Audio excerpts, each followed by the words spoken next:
എരിഞ്ഞിട്ട് പാടില്ല.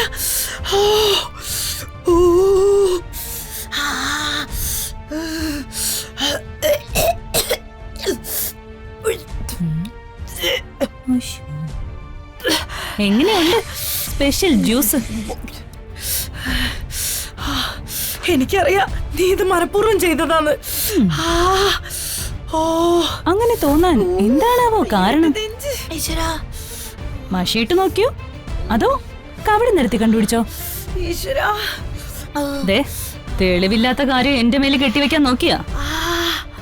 തെളിവുള്ള കാര്യം ഞാൻ അങ്ങോട്ട് അവതരിപ്പിക്കും. പിന്നെ ഇതൊരു ടെസ്റ്റ് ഡോസ് അല്ലേ? ഇനി എന്തെല്ലാം പരിപാടികൾ കിടക്കുന്നു. വെറും മുളക് കടിച്ച് നാവെരിഞ്ഞപ്പോ അതിന്റെ നീറ്റിൽ നിനക്ക് സഹിക്കാൻ പറ്റുന്നില്ല അല്ലേ? ഇപ്പൊ ശ്വാസം കിട്ടാതെ ബുദ്ധിമുട്ടുന്ന പെറ്റമ്മയുടെ അവസ്ഥ നിനക്ക് കുറച്ചെങ്കിലും പിടികിട്ടി കാണുമല്ലോ. നിനക്ക് ജന്മം നൽകിയ അമ്മ വെറും സെർവന്റ് ആണല്ലേ? അതിനെന്താണ് ഇത്ര സംശയം? ഈ വീട്ടിലെ മരുമകളാ ഞാൻ. ആ സ്ത്രീയോ ഈ വീട്ടിൽ വെറും ഒരു വേലക്കാരി. ഒരു സർവന്റിനെ ശുശ്രൂഷിക്കലല്ല വീട്ടുടമസ്ഥനായവന്റെ ഭാര്യയുടെ ജോലി.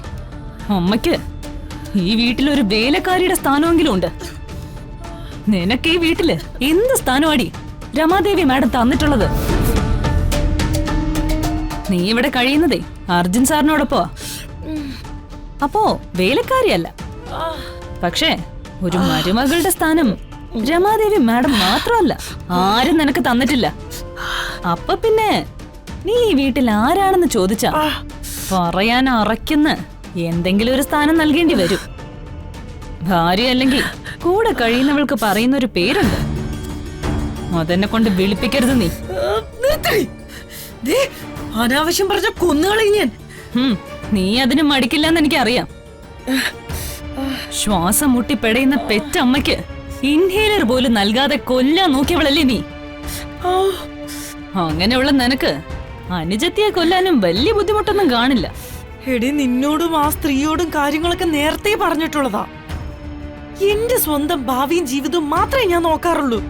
മറ്റുള്ളവരുടെ കാര്യത്തിലൊന്നും ഞാൻ ഇടപെടാറില്ല. എങ്കിൽ ഞാൻ നിന്നോടൊരു വാക്ക് പറയാം.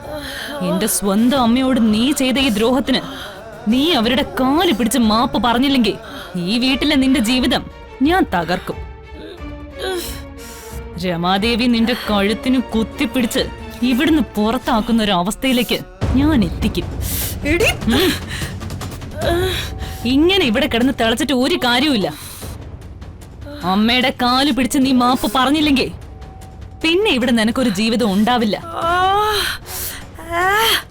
അമ്മയോട് പരസ്യമായി മാപ്പ് പറഞ്ഞില്ലെങ്കിൽ ഈ വീട്ടിലെ മരുമോളാവാൻ വേണ്ടി നീ ചെയ്ത എല്ലാ വൃത്തികേടുകളും ഞാൻ രമാദേവിയോട് പറയും. എടി, അവര് ഒരിക്കലും നിന്റെ വാക്കുകളൊന്നും വിശ്വസിക്കില്ല. നിന്നെ കുറിച്ച് ഞാൻ എന്ത് പറഞ്ഞാലും അവര് വിശ്വസിക്കും. മാത്രമല്ല, ഞാൻ പറയുന്നത് തെളിയിക്കാനുള്ള എല്ലാ രേഖകളും എന്റെ കയ്യിലുണ്ട്. അത് ഞാൻ രമാദേവി മാഡത്തിന്റെ മുന്നിൽ കൊടുക്കണോ വേണ്ടിയൊന്ന് തീരുമാനിക്കേണ്ടത് നീയാ. എന്റെ അമ്മയോട് ചെയ്ത ക്രൂരതയ്ക്ക് നീ മാപ്പ് പറഞ്ഞില്ലെങ്കിൽ അതിന് ഞാൻ നൽകുന്ന ശിക്ഷ നിനക്ക് താങ്ങാൻ പറ്റില്ല. നീ ഒരുങ്ങിയിരുന്നോ? നിന്റെ കാര്യത്തില് ഇനി എന്റെ ഭാഗത്തൊന്നും ഒരു വിട്ടുവീഴ്ച ഉണ്ടാവില്ല.